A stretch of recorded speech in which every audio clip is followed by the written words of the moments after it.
When my parents talked about the American dream, they described something simple, not flashy, not impossible, just the dignity of honest work, a family you could care for, and a place to call home. But in 2025, that dream feels like it's slipping through the fingers of an entire generation.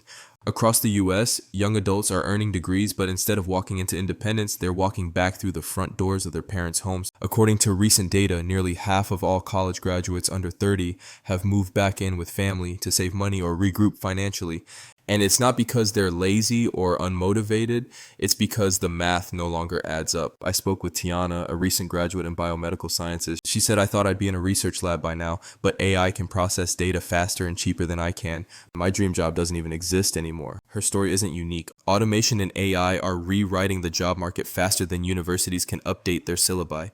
Even traditional safe professions, accounting, marketing, journalism, are being reshaped by algorithms and digital assistants. So now you've got thousands of intelligent, hardworking young adults loaded with degrees and debt, competing for fewer positions than ever. It's not just an economic crisis, it's an identity crisis. They did everything society told them to do, study hard, graduate, get a good job, and yet here they are in their childhood bedrooms staring at a future they can't seem to afford. You see, technology promises convenience, but it also quietly reshapes what we call worth. When machines can outperform people, society starts to forget the value of human purpose. That's why Proverbs 22:7 hits so hard today. The borrower is servant to the lender. For many, that lender isn't just a bank, it's the entire system that says your value depends on your output. But here's the deeper truth. You can't automate purpose. AI might process information, but it can't process meaning. It can simulate intelligence, but it cannot produce wisdom because wisdom comes from Jehovah, not from data. When the world changes this fast, it's easy to feel obsolete, like you're falling behind. But God's word reminds us that truth never goes out of date. Ecclesiastes 1:9 says there is nothing new under the sun. Every generation faces a version of this, something that promises progress but tests faith. Back in Babel, people thought they could build their way to heaven through innovation and unity, but they left God out of the design. Today, we're building towers made of technology, and once again, God is left out of the blueprint. Jehovah is reminding his people, you will not find peace in progress. You'll find it in perspective. So how do we live differently? How do we keep faith when the world says you're falling behind? First, realize this: success without God is still failure. Jesus said, what does it profit a man to gain the whole world and lose his soul? Mark 8:36. That applies whether you're climbing the corporate ladder or trying to outpace technology.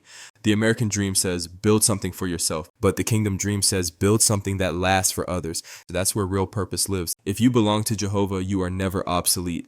Because while machines may replace hands, they can never replace hearts led by the Spirit. Maybe you're listening right now as a young graduate, feeling like the world is moving too fast. You scroll through social media and see everyone making it while you're still trying to figure it out. Don't let comparison crush your calling. Jehovah's timing is not delayed, it's deliberate. He uses seasons of waiting to develop wisdom that success can't teach. Romans 8:28 says all things work together for good to those who love God. That includes layoffs, student loans, and uncertain futures. Faith doesn't mean ignoring the problem. It means trusting that God's plan still works even when the system doesn't. Let's bring this down to earth. If you're burdened by loans, pray for wisdom before you pray for wealth. If you're unemployed, ask Jehovah where he wants to use you, not just where you want to work. If you're a parent, teach your children that peace isn't tied to a paycheck, but to purpose. The American dream is uncertain, but God's kingdom promise is not. And in that promise, no believer is forgotten, displaced, or outdated. So yes, young people are moving home. Yes, AI is changing the world. And yes, the system feels stacked against you. But the same God who helped Joseph in prison, Daniel in Babylon, and David in the wilderness is still guiding his people today. When the headlines shake your hope, remember, Jehovah isn't looking for perfect resumes. He's looking for willing hearts. Your future isn't on hold. It's in his hands.